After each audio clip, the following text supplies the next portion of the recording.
Summer holidays vandachu, நம்ம GT Holidays vandachu. GT Holidays, South India's #1 travel brand. இப்போது புதிய அறிமுகம் ஆச்சி ஹோட்டல் சாம்பார் 50 கிராம் ரூபாய் 20 மட்டுமே. ஏத்துக்கிட்டாதான் நாம வந்து ஃபண்ட் கொடுப்போம்னு சொல்லி எப்பேற்பட்ட மனநிலை சார் இது? எப்பேற்பட்ட மனநிலைனா அதான் பிளாக்மெயில் ஜனதா பார்ட்டி அப்படிங்கிறோம் நாங்கள். ஒரு குழந்தை ஒரு கேம்பஸ் உள்ளுக்கு போகும்போது தான் அந்த கல்வி அந்த சீரியஸ்னோட இருக்க பிள்ளைங்ககிட்ட நீங்கள் கேட்கணும். இந்த ஸ்கூலுக்குள்ளே ஏசர் கமிட்டி போகிறதே இல்லையா சார்?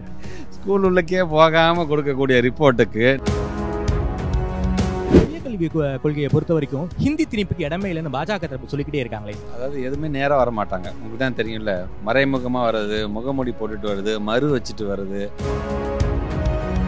இப்போ நீங்கள் வந்து டிசாஸ்டர் மேனேஜ்மெண்ட் பற்றி சொல்கிறீங்க. கிட்டத்தட்ட 45,000 கோடி நம்ம கேட்குறோம். நம்ம 276 கோடி கொடுக்குறோம். 45,000 கோடி எங்கே இருக்குது? 776 கோடி எங்கே இருக்குது? என்னைய வரைக்கும் ப்ரெஸ் ரிப்போர்ட்டர்ஸ் யாராச்சும் கேட்டிருக்கீங்களா? என்ன சார் இவ்வளோ கேட்டீங்க, இவ்வளோ தான் கொடுத்தீங்க, அதுக்கு முன்னாடி சகஜ நிலைமைக்கு வந்துருச்சு, எப்படி சார் அதை சமாளிச்சிங்க, யாராச்சும் கேட்டிங்களா?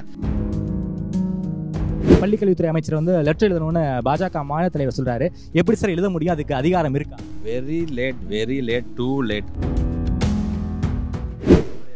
ஒரு பாலிசி தான். அதை வந்து இறையாண்மைக்கு ஸ்டேட் ஏத்துக்காமலும் போறான். ஏத்துக்கிட்டாதான் நாம வந்து ஃபண்ட் கொடுப்போம்னு சொல்றது எப்பேற்பட்ட மனநிலை சார் இது? எப்பேற்பட்ட மனநிலைனா அதான் பிளாக்மெயில் ஜனதா பார்ட்டி அப்படிங்கிறோம் நாங்கள். சார், ஆனால் ஏசர் ரிப்போர்ட் வந்து பாஜக தொடர்ச்சியாக வந்து கோட் பண்ணிக்கிட்டே இருக்காங்க. ஏசர் ரிப்போர்ட் பற்றி உங்கள் பார்வை என்ன சார்? ஏசர் ரிப்போர்ட்டை பற்றி பார்வைங்கிறத காட்டிலும் ஏசர் ரிப்போர்ட் யாரோட பார்வை அப்படின்னு பார்க்கணும். யார் மூலமாக அது பார்க்கப்படுகிறது? இது அங்கே இருக்கின்ற ஒன்றிய அரசாங்கத்தின ஒரு அஜெண்டா. அவங்களோட அஜெண்டா என்ன என்று சொன்னால், இந்த மாதிரியான ரிப்போர்ட் மூலமாக இந்த ஏசர் ரிப்போர்ட்டை பற்றி நீங்கள் என்ன பண்ணணும்? இப்போ நான் உங்களுக்கு வைக்கிற ஒரு கோரிக்கை, இந்த ஏசர் ரிப்போர்ட்டுங்கிறது யார் அப்படிங்கிறது நீங்கள் ஃபஸ்ட்டு பார்க்கணும். இது வந்து பிரதான் ஃபவுண்டேஷன் அப்படிங்கிற ஒரு ஃபவுண்டேஷன். அவங்க என்ன பண்ணணும்? ஒவ்வொரு மாநிலத்திலையும் இருக்கிற ஸ்கூல்ஸு, அங்கே இருக்கின்ற ஸ்கூல் உள்ளே போய் அங்கே இருக்கிற பிள்ளைங்கக்கிட்ட வந்து சர்வே எடுக்கணும்.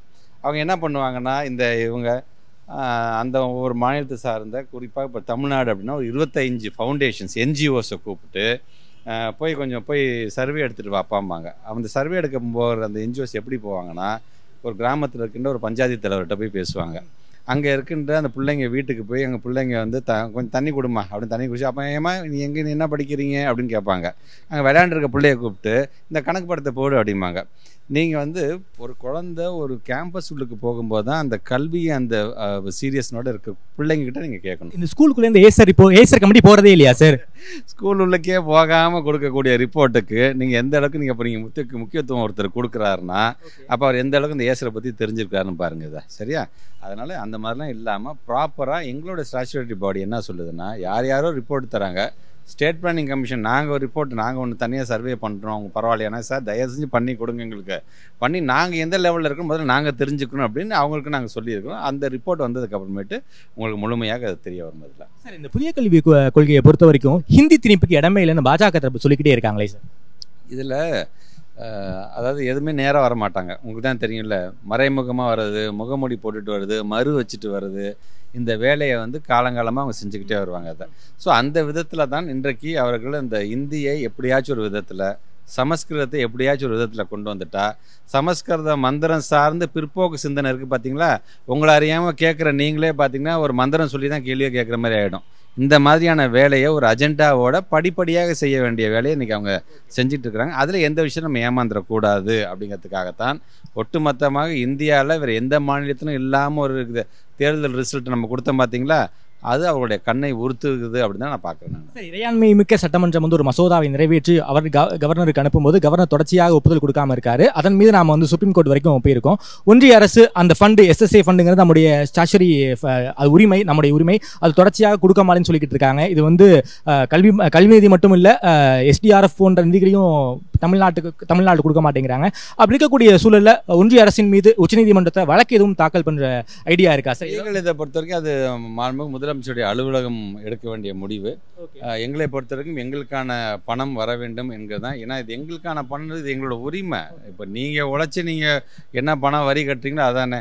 இப்போ நீங்கள் வந்து டிசாஸ்டர் மேனேஜ்மெண்ட் பற்றி சொல்கிறீங்க. கிட்டத்தட்ட 45,000 கோடி நம்ம கேட்குறோம். நம்ம 276 கோடி கொடுக்குறான். 45,000 கோடி எங்கே இருக்குது, 776 கோடி எங்கே இருக்குது? என்னைய வரைக்கும் ப்ரெஸ் ரிப்போர்ட்டர்ஸ் யாராச்சும் கேட்டிருக்கீங்களா? என்ன சார் இவ்வளோ கேட்டிங்க, இவ்வளோ தான் கொடுத்தீங்க, அதுக்கு முன்னாடி சகஜ நிலைமைக்கு வந்துருச்சு, எப்படி சார் அதை சமாளிச்சிங்க, யாராச்சும் கேட்டிங்களா? அப்போ அதையும் ஒருத்தர் தானே உட்காந்து செஞ்சுட்டு இருக்காரு தலைமை செயலகத்தில். ஸோ இதெல்லாம் மக்கள் நீங்களும் சிந்திக்க வேணும். இவ்வளோ கேட்குறாங்க, இவ்வளோ கொடுக்குறாங்க, ஆனால் சகஜ நிலைக்கு வந்துருச்சு. அப்போ எந்த பணத்தைப்பா நமக்காக இவங்க வந்து கஷ்டப்பட்டு கொடுத்துருக்காங்க? அப்போ இதெல்லாம் ஒரு விதமான நெருக்கடியை உருவாக்குது உங்களுக்கு தெரியலையா?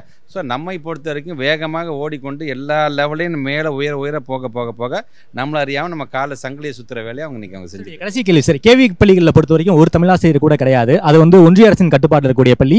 அந்த பள்ளியை தமிழாசிரியர் நியமனம் குறித்து தமிழ்நாடுடைய பள்ளிக்கல்வித்துறை அமைச்சர் வந்து லெட்டர் எழுதணும்னு பாஜக மாநில தலைவர் சொல்றாரு.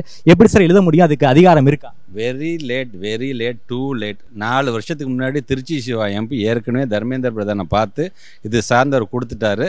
அவர் வந்து அதுக்கு வாய்ப்பு இல்லைங்கிறத சொன்னது இன்னைக்கு வந்து சமூக வலைத்தளத்தில் வந்துருச்சு. தயவு செஞ்சு என்ன நடக்குதுன்னு தெரிஞ்சுக்கிட்டு அவர் கொஞ்சம் நிறையா பேச சொல்லுங்கள்.